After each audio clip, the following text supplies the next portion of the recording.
Salut, aujourd'hui je réponds à une question très pertinente qui m'a été posée, sur laquelle j'ai buté sur le coup parce que je pense qu'on ne peut pas y répondre en une seule phrase. Mais avant de te donner la question, je voulais d'abord remercier tous ceux qui m'ont envoyé des messages de soutien. Ça fait très plaisir parce que tu comprends, en faisant contradiction, ça a été une vraie décision. Parler de mon passé, parler de ce que j'ai vécu, ça touche à l'ego, donc c'est jamais simple. Mais voilà, je pense que quand tu veux faire des choses bien, peu importe ce que tu as vécu, ce qui compte, c'est l'intention que tu mets derrière. Il faut se servir de ça pour faire des choses bien. Et si toi aussi tu as une addiction, comprends bien ça, tu n'as pas à avoir honte. Aujourd'hui, l'addiction, ça peut toucher tout le monde. Et ça, je vais t'en parler dans cette vidéo d'ailleurs. Donc, reste attentif et abonne-toi, like. Ça fait toujours plaisir.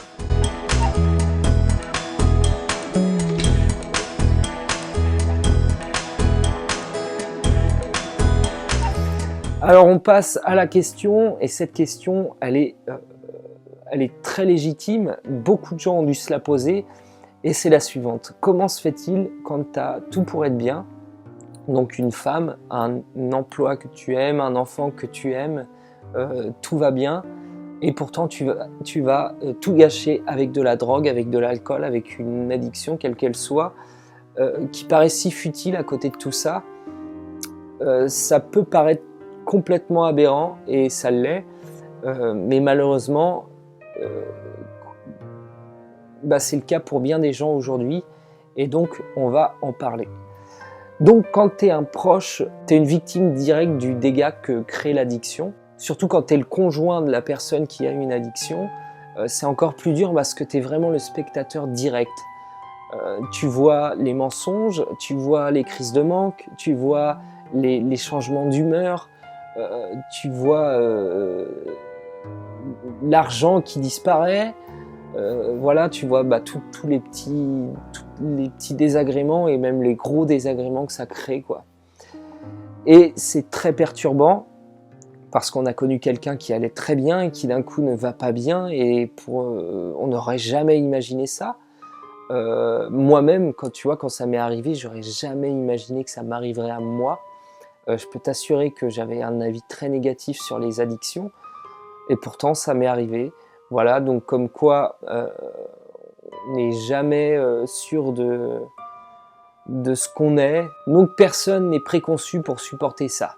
Quand tu es un proche, tu n'es pas fait pour supporter une telle chose. Donc c'est tout à fait compréhensible que tu puisses partir, que tu aies envie de quitter la personne, parce que quand on essaie de faire quelque chose, on voit bien que ça empire, c'est le clash assuré, on se sent impuissant, et puis c'est difficile de supporter des mensonges. Voilà, on n'a plus confiance en la personne, et c'est difficilement réparable tout ça. Alors je vais quand même aller dans le sens de la personne addicte pour vous faire comprendre ce que vit cette personne, parce que si c'est difficile pour vous, je peux vous assurer que ça l'est encore plus pour la personne qui vit l'addiction. Toi, tu peux maîtriser, tu peux partir. Lui, il subit vraiment. Faut pas se dire que il est égoïste et qu'il pense qu'à son plaisir, parce qu'il ne se fait pas plaisir en faisant ça. Il subit. Je peux t'assurer que c'est plus fort que lui, c'est son cerveau qui réclame. Et c'est prouvé en neurosciences, hein. Le cerveau, on n'a pas toute la maîtrise dessus. On a l'impression des fois que c'est nous qui prenons les décisions, mais non, ce n'est pas le cas. Quelqu'un qui vit l'addiction, c'est parce qu'il ne la maîtrise pas. Et c'est là tout le problème. Et ça paraît difficile à concevoir, parce que toi, tu as l'impression de gérer tous tes choix. Et même pour toi, ce n'est pas le cas. Par exemple, si on te coupe la route demain en voiture et que tu t'énerves, ça, c'est une réaction primaire. Ce n'est pas toi qui décides.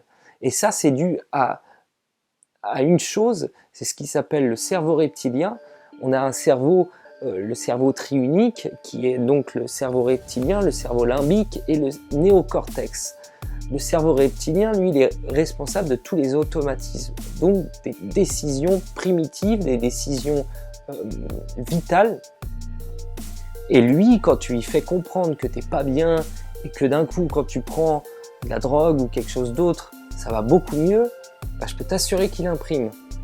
Et malheureusement, eh bien, il y a des gens qui sont plus faibles que d'autres et pour eux, ça va prendre le dessus et ça va diriger leur vie. Alors, c'est difficile à concevoir, je le comprends, mais je peux t'assurer que la personne en est victime. Elle est victime d'elle-même.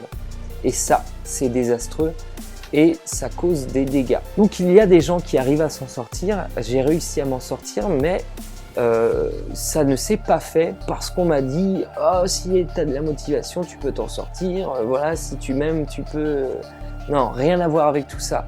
C'est une démarche personnelle et il y a des gens qui ont les mots pour retrouver, je sais pas, quelque chose de perdu en nous. C'est un vrai travail sur soi, c'est un vrai travail profond et ça se fait pas du jour au lendemain. Et il faut réapprendre des valeurs qu'on n'apprend pas dans notre société. Et ces valeurs, déjà, je peux te donner une première piste. Pour moi, voilà, je vais te montrer un schéma qui est le suivant. Ça, c'est l'éducation, l'entourage, les connaissances et les croyances. Tu vois, on vit un peu dans une réalité on a l'impression que cette réalité, c'est la réalité, mais c'est notre réalité. Et notre réalité, elle est influencée par tout ça. Seulement, tu peux la changer, cette réalité. Et si tu changes tous ces éléments, eh bien, tes croyances vont changer. Il faut savoir que tu vis vraiment la projection de tes croyances. Et quand tes croyances changent, ta vie change. Concrètement. Et tu ne peux pas arrêter l'addiction en étant la personne que tu es aujourd'hui. L'addiction, tu l'arrêtes en changeant.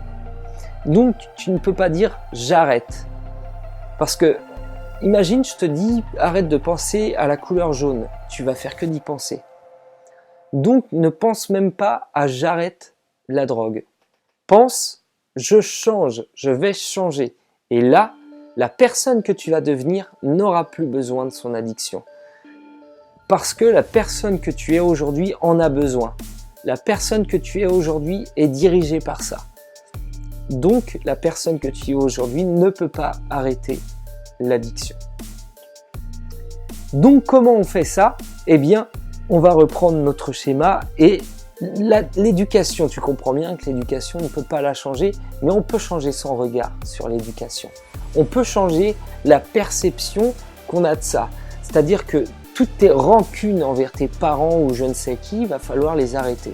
Parce que, tu sais, ce que tu subis dans ta vie, ça peut être aussi une force. Il y en a qui en font une force. Tu n'es pas obligé d'en vouloir à tout le monde. Ça, c'est toi qui as la main dessus. Tu peux changer ça.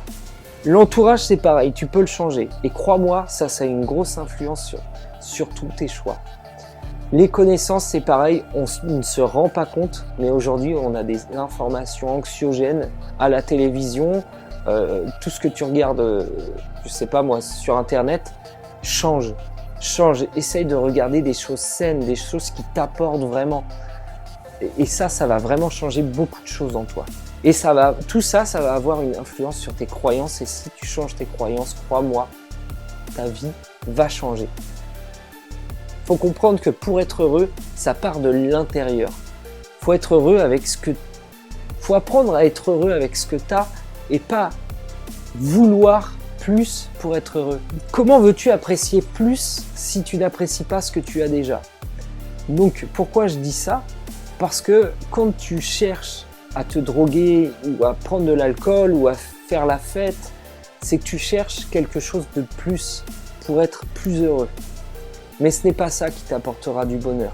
Parce que je sais, quand tu arrêtes la drogue, tu rechutes souvent parce que tu crois que tu peux refaire la fête et que tu peux te recomporter comme avant. Sauf que non, tu n'y arriveras pas. Si tu te recomportes comme avant, eh ben, tu vas faire la fête et tu vas tomber un jour sur de la drogue et tu vas en prendre.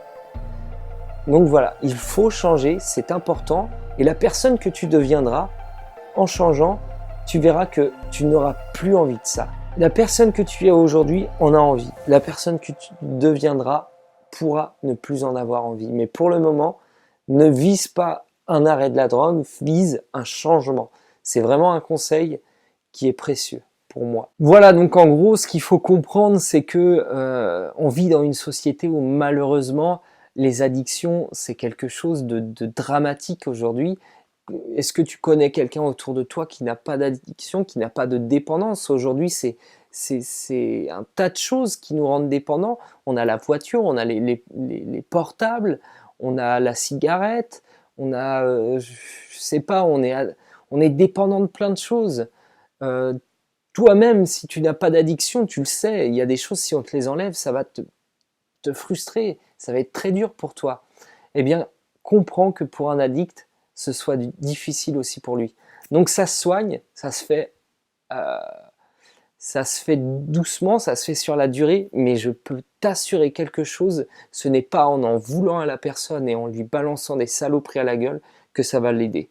C'est la dernière chose à faire. Sous-estimer la personne, au contraire, valorisez-la, dites-lui des belles choses. Je comprends que vous voulez vous écarter de cette personne et c'est normal, mais soyez présent de loin, en tout cas. Montrez-lui que vous êtes là si à votre manière. Montrez que vous ne lui crachez pas dessus, quoi. Parce que c'est déjà dégradant pour soi. Alors si en plus on sent vraiment un regard négatif des autres, c'est encore plus frustrant, même si encore une fois ça peut se comprendre. Voilà, c'est tout ce que j'ai à dire. Vraiment comprenez que c'est quelque chose dont on est victime. C'est vraiment, faut que vous compreniez ça, c'est difficile à croire, je sais, mais c'est pas auto-infligé. Pensez à ceux qui tombent dans la cigarette, hein, tu ne te dis pas le jour où tu fumes ta cigarette que tu vas être accro à vie et que tu vas te choper un cancer.